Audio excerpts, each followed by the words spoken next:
All right, in this demo, continuing with our digital painting of Mark Twain, let's quickly review what steps we've gone through. So first of all, we found our reference. We put it in. This is kind of our dominant reference we're going to use, but there's also several references I found that I will use to inform the painting and make it my own. On top of that reference, I did a basic shape sketch to kind of figure out the layout of his face, especially how far apart his eyes are, how long his nose is, how everything gets structured across his face. Once you have that, you don't really need the photo reference anymore. Then I used Photoshop to warp and kind of stylize the basic shapes a little bit to make it my own, make him a little bit more upright, make him facing towards us a little more, give his head and hair a little bit more prominence. And then underneath those basic shapes, all in separate layers, I painted with flat colors, just getting nice core local colors underneath to paint on top of. And then the last step was to do a speed painting on top of that with a customized brush. So that brush looks really scribbly, and it kind of was used at a low opacity, and it can build a little bit of texture for me for the shadows. So you can think of it like a duotone layer, but it's just kind of speed painting and doing everything you can. I also am now using the navigator. So I have a few things open in Photoshop. I have the navigator window, which will let me zoom in and move around very easily. I have the different references I'm going to use, including this new one to steal colors from. And I'm going to be creating a new layer for my more refined painting on top of my speed painting. But before I get to that, I'm going to make sure that my speed painting actually matches my basic shapes, because those are what are needed to keep me honest and to keep it looking like an actual likeness of Mark Twain. And I was saying before that without it, this is just the speed painting layer I did last time, it looks a little bit more like Albert Einstein. And I realize that's because this eye is too low. It doesn't look so bad with the flat color behind it, but with my basic shapes on top, you can see that eye needs to be way up there. So what I'm going to do is I'm going to take that speed painting layer, I'm going to transform it and warp it and just tug a little bit on that side and try to get those eyes where they need to be. You can also use distort, you can also use skew, but it's very hard to get a likeness if the features aren't in the right place proportionally. Now I want to tug a little bit back on the nose. Is there any way you could do like a scale so you don't disproportion your You can modify it with scale, with rotate, with skew. I'm using warp here because I actually do want to change its proportions a little bit to fit my plan. So this is proportioned the way I want. My speed painting, I'm trying to get it, I'm kind of pushing and pulling like rolling dough to get it to proportion the way I want. So I think warp is the best way for me to do that. So that's looking a little better. I'm going to tug down on this side a little, because the face is very unforgiving. Now under extreme circumstances, it's still just a speed painting. What I can do is actually just copy and duplicate features like the eye or the nose, like I'll show you here. I'm going to move the nose over. So those eyes are matching a lot better. But now his cheek is out and all of that. So I'm just going to take this big chunk. Remember, this is just a speed painting. It's just getting me started. And I'm simply going to transform that over. And I can use distort and I can use warp.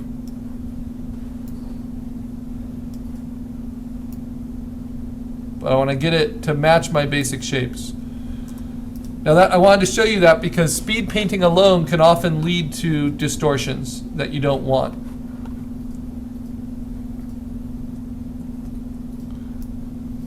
So if I put that nose just right in its spot, just like that, that's actually going to put me in a better a better place to continue painting. All right, so now my proportions are a little bit more accurate. And I have my history up here. I can always go back and see what I had. So pretty big difference from, let's see, from that to this, or even just from that to this. Okay. I also, on the very top, have this layer here, which is just a mask, kind of a framing mask to show me the actual finished kind of square composition I want. So what I'm going to do now is I'm going to make a new layer on top of my speed painting layer. And I'm going to start painting in a more refined way. When I was doing speed painting, I was using a brush that was customized. Looks like this. At a low opacity, I'm going to go ahead and kind of fill in this hair with that brush on the speed painting layer.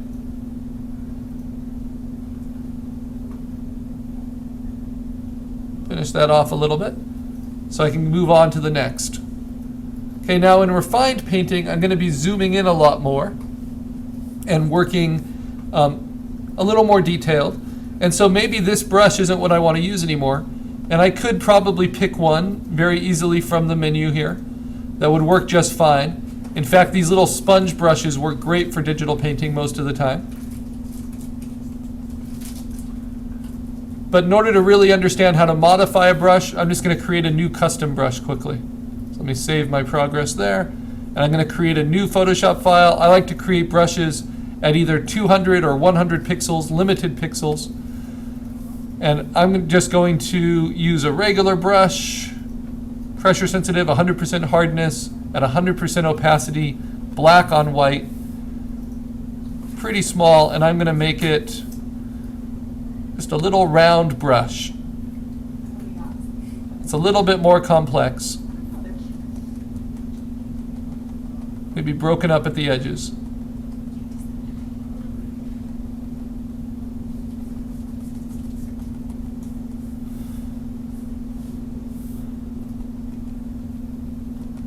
Give a little bit of debris on there so it doesn't look quite so clean. So I want this to look more traditional. Even if I might do a really abstracted image, I can still play with this. I can also, and this is fun, I can play with different textures on it. So if I take a brush like this, which has opacity, these are just scans of watercolor, like ink splotches, and I can erase with them. I can get really interesting textures in the brush. So let's take that opacity down, hit it a little bit like that on one edge, maybe use another brush, hit it like that on the other edge, and that's a little something now. And I can dodge it, I can burn it. If I burn the shadows, make those a little bit darker.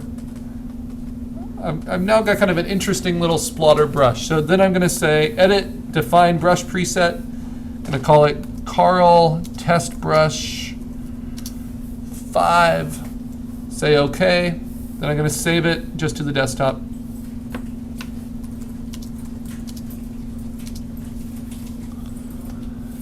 And now, because I've saved it and I've defined it as a brush preset, when I go to my brush options here, it should be the very last one I have as an option. So now all of a sudden, I can paint with this brush, which I want to do with the brush tool at 100% opacity, all the way down, find my new brush. There it is. Now the problem is, right now I haven't done any of the modifiers, so it's kind of a nice brush, but it's very, very, very routine. It doesn't change in size, it doesn't change in rotation, so I'm going to go to my brush presets, I'm going to turn on shape dynamics, I'm going to make the size jitter dependent rather on the pin pressure, so the harder I press, and then I'm going to make the angle jitter. This is how it rotates. I'm going to turn that on.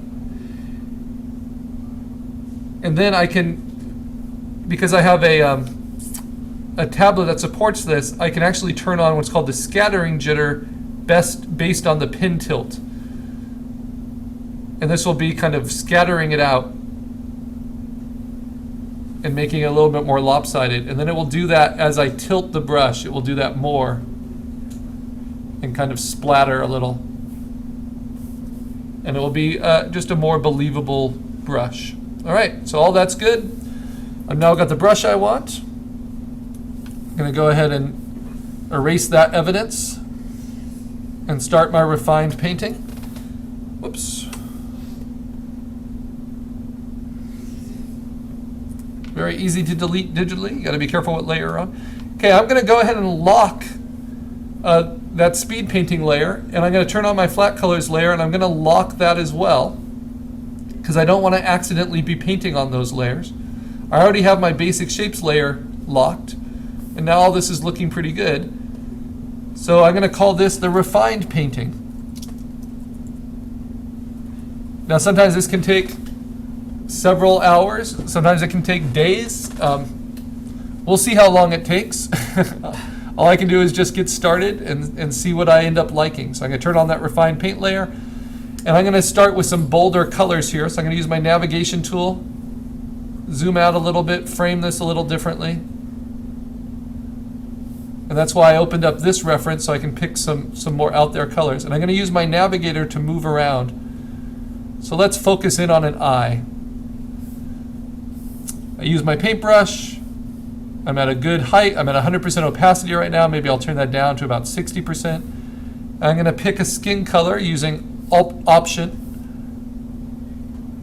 or a skin color around the eye, kind of this darker. And I'm going to start painting and layering it up because it's a low opacity. I'm trying to get lots of different colors in here.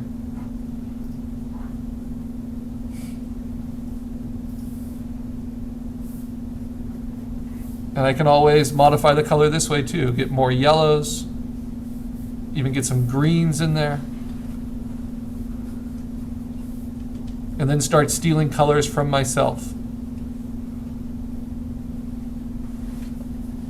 Because I'm using the low opacity, as I overlap colors, I'm creating new colors that then I can steal. And it's all pretty interesting. I can then blend darks into it, maybe some of these blues and purples, and modify them.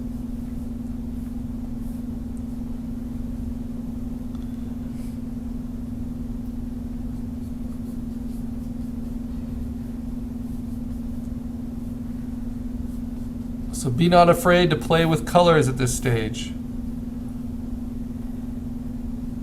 It's what can be a lot of fun about digital painting.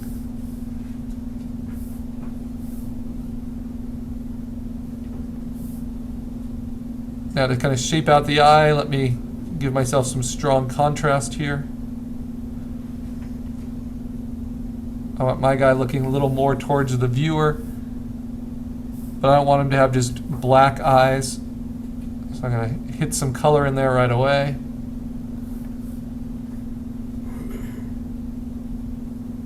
Basically, you never want to paint with black if you can help it. You want to have your black always be a mix of different colors. Now the eyelid.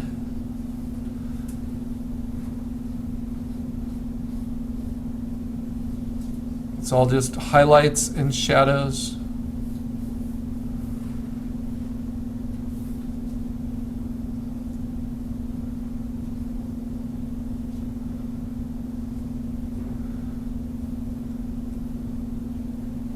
And by having that angle jitter on the brush, so it just keeps rotating a little bit, it's so much like just using an actual oil painting brush.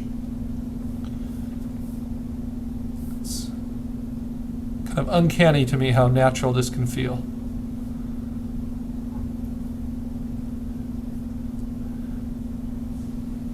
Now what I miss about custom brushes is you don't get to play with the hardness of the brush. So I fix that by playing with opacity. And then I'll finish off with some soft edges